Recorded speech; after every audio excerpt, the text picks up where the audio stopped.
नमस्कार, स्वागत है आपका आज की सबसे बड़ी खबर में। वक्फ संशोधन बिल पास हो चुका है और इसका सीधा असर उत्तर प्रदेश की 98% वक्फ संपत्तियों पर पड़ने वाला है।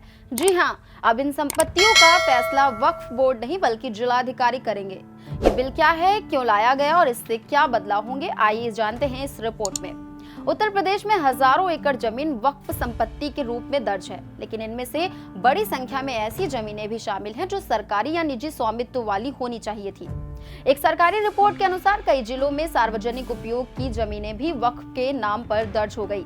अब नए कानून के तहत इनकी जांच होगी और जिलाधिकारी ये तय करेंगे कि ये संपत्तियां सही मायने में वक्फ की हैं या नहीं।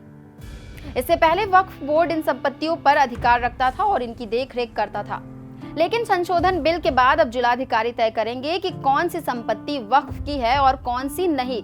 खास बात यह है कि 57,792 सरकारी संपत्तियां जो वक्फ के नाम पर दर्ज थी अब इनके दायरे से बाहर हो जाएंगी। पहला व्यक्ति, अगर सरकारी जमीन को गलत तरीके से वक्फ के नाम पर लिया गया तो ये ठीक नहीं है। सरकार का ये कदम सही दिशा में है। दूसरा व्यक्ति, लेकिन जिन असली वक्फ संपत्तियों का इस्तेमाल समाज के हित में हो रहा था उनका क्या होगा, ये देखना जरूरी होगा। अब जरा देख लेते हैं कि किन किन जिलों में कितनी वक्फ संपत्तियां दर्ज हैं। अंबेडकर नगर 997, अमेठी 477, अयोध्या 2116, बाराबंकी 812, सुल्तानपुर 506, बहराइच 904, बलरामपुर 35, गोंडा 944, श्रावस्ती 271, हरदोई 824, लखनऊ 368, रायबरेली 919, सीतापुर 1581, उन्नाव 5891। मतलब इन जिलों में इतनी सारी संपत्तियां वक्फ के रूप में दर्ज हैं, जिनकी अब जिलाधिकारी स्तर पर जांच होगी। अगर इनमें कोई संपत्ति गलत तरीके से दर्ज की गई है तो उसे वक्फ सूची से हटाया जाएगा। तमाम जिलों में शत्रु संपत्तियों को भी वक्फ के रूप में दर्ज कर लिया गया है, जिन्हें नियमानुसार सुनवाई की प्रक्रिया पूरी करने के बाद वापस लेना आसान होगा।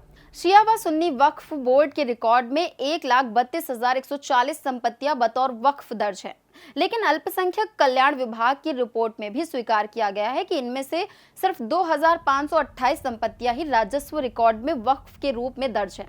लखनऊ के मलिहाबाद, काकोरी, सरोजनी नगर, मोहनलालगंज आदि तहसीलों में हजारों बीघा वक्फ संपत्ति है। क्या ये सब कब्जा मुक्त कराई जाएंगी?